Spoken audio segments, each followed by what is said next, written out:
Mesdames et messieurs, ici Chage et on se retrouve aujourd'hui sur la chaîne secondaire série Chage le Phénix. Un peu moins de montage mais toujours autant de passion. Donc pour la review de chapitre 158 de Chainsaw Man, Guillotine.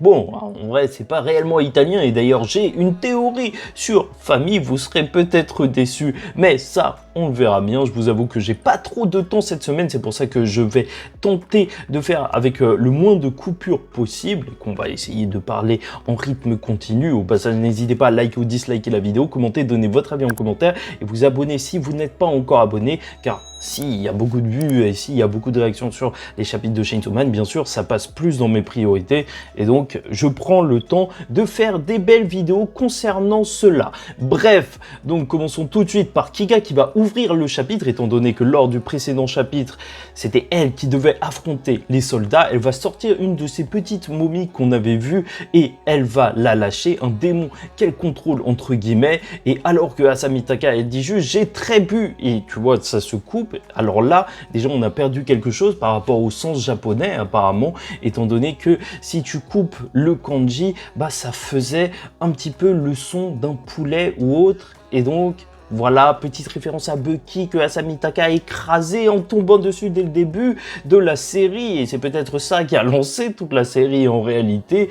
Et plus que ça, alors qu'on les pointe donc avec des armes, c'est un démon guillotine qui va surtout avoir l'apparence d'un pigeon qui va apparaître. Oui, franchement, encore une fois, les designs de Tatsuki Fujimoto sont marquants dans ce chapitre assez fun en réalité. Là, ça donne le ton directement, mais tout aussi flippant. Il reste quand même totalement dérangeant. T'as l'impression que t'es face à un cercueil. En fait, non, plus une guillotine tout simplement. Mais voilà, ça marche. Les armes des ennemis qui se retrouvent devant eux, les soldats qui protègent cette prison où est enfermé le Chainsaw Man vont être découpés. Voilà, il y a tout qui va être découpé. Il y a même les cheveux d'un mec, j'ai l'impression, qui vont être découpés parce que je l'avais pas vu avant, cet homme chauve. Mais voilà, même leurs vêtements vont être découpés. Et cette guillotine, ce qui est marrant, c'est que en plus d'avoir ce côté assez dérangeant et flippant, bah on va entendre d'elle juste un truc Yoni, et à chaque fois elle va cracher des trucs comme ça. Et certains diront qu'elle essaye de dire Johnny. Pourquoi Johnny Hallyday? Puisque c'est la seule chose que je peux vous dire concernant petite théorie. Donc, famille, démon de la famille, l'un des 4 cavaliers de l'Apocalypse. Après l'invocation donc du démon chute et ensuite le démon guillotine avec un pigeon en plus, vu que c'est un cuisinier le premier, bah ça fait extrêmement français. Je sais pas s'il y aura plein de références à la France ou c'est juste un délire comme ça et que je suis parti trop loin.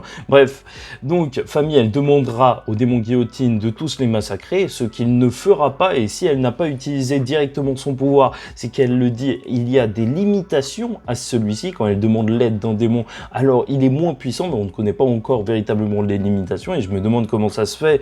Donc elle a réussi à obtenir le démon chute, mais plus que ça, si le démon chute qu'on avait vu, donc il était même pas au maximum de ses capacités, ça renforce encore plus le côté, les peurs primaires sont juste ingérable, c'est juste monstrueux d'imaginer que quand il y avait un immeuble qui tombait sur Asamitaka, c'était même pas le maximum, le pic de puissance du démon chute. Enfin bref, il y a un homme qui va attaquer Asamitaka et là directement ça va switcher sur Yoru qui va combattre. Voilà, elle le dira, jolie esquive à Asamitaka, comme quoi même physiquement elle s'est renforcée, et je trouve que depuis qu'elle coopère, bien sûr le switch il est beaucoup plus fluide, surtout que Asamitaka, voilà, elle est devenue plus forte physiquement, elle esquive, Yoru elle reprend le contrôle pour frapper, et c'est à ça qui crée les armes. Franchement là la dynamique elle devient de plus en plus efficace pour affronter des ennemis. Voilà, tout simplement. Après Yoru qui demandera ouais lèche-moi les pompes, ça c'est un autre délire, on va essayer de pas trop en parler en détail parce que c'est un petit peu bizarre. Enfin bref, voilà, avec le pigeon qui arrête pas de crier Guilloni, c'est étrange. Voilà, t'as vraiment le côté étrange encore une fois, et les gardes ils vont se dire ah vous êtes venus pour les libérer, et on va voir des gens sortir de la porte. Et franchement, on pouvait s'attendre à tout, on pouvait être hypé de tout. Moi, je vous dis, j'attends le retour de Riz, donc j'attendais ça. Mais non, malheureusement, on retrouve le club des Devil Hunters du lycée. Si ça, c'est pas de la pas hype, alors je ne sais pas, avec bien sûr celui qui flippait tout le temps et qu'on estime, enfin moi je vous l'ai dit, je me demande s'il n'a pas un lien avec Kobeni, étant donné qu'il flippe tout le temps, voilà, qui va crier en voyant le... le pigeon qui va lui crier dessus. Enfin, c'est juste lunaire la scène qu'on est en train de voir. Et bien sûr, là, on va avoir Haruka qui va parler un petit peu, étant donné que lui, il était quand même figure prenante. C'était l'égérie quand même du club des Devil Hunters. Et je me demande si l'autre, c'est pas le faux Chainsaw Man, ou s'il n'y est pas lié. Enfin, on verra bien s'ils ont une réelle importance ou pas, ces personnages. Mais voilà, il est traumatisé par le démon famine, par Kiga. Et il lui dit, ah ouais, je veux pas t'approcher, t'as gâché nos vies. Une fois que t'es rentré dedans, alors tout est parti en cacahuète. Je vous rappelle qu'on l'avait vu même parler de l'église du Chainsaw Man. Avec elle, elle semblait tout tirer dans l'ombre. Les ficelles, bien évidemment.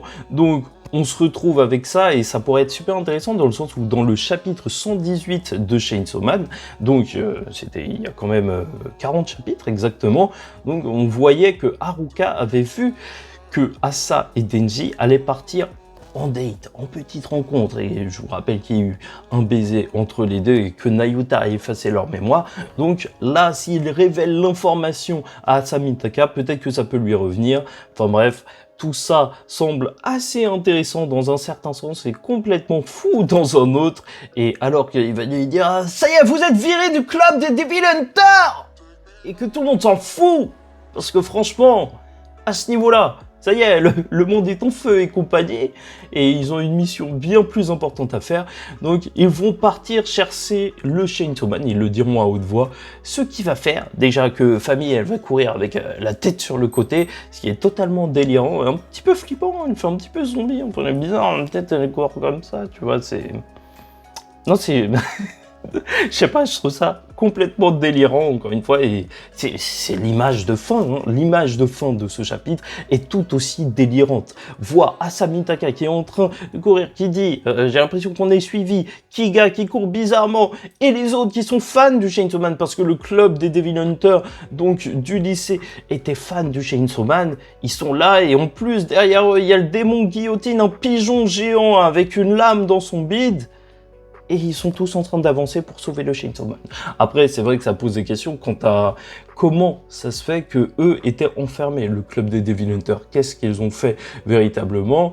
Est-ce qu'ils ont libéré un démon? Est-ce qu'ils ont passé un pacte avec un énorme démon? Dans tous les cas, j'ai très hâte de voir ça parce que on part, en fait, on pouvait s'attendre à un arc épique avec de la tension de ouf, avec cette libération de Denji de la prison. Mais au final, on se retrouve surtout avec un arc délire.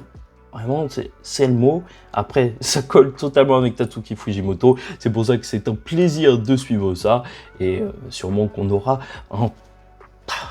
une explosion d'émotions au bout d'un moment. C'est ça la force de Tatsuki Fujimoto. Mais pour l'instant, je pense qu'on va rester dans le délire, surtout quand ils vont se rendre compte que c'était véritablement, et même pour ceux qui s'y étaient pas du tout au courant. Donc Denji, le Chainsaw Man, il va y avoir des déçus et déjà rien que pour ça, j'ai très hâte de voir la suite.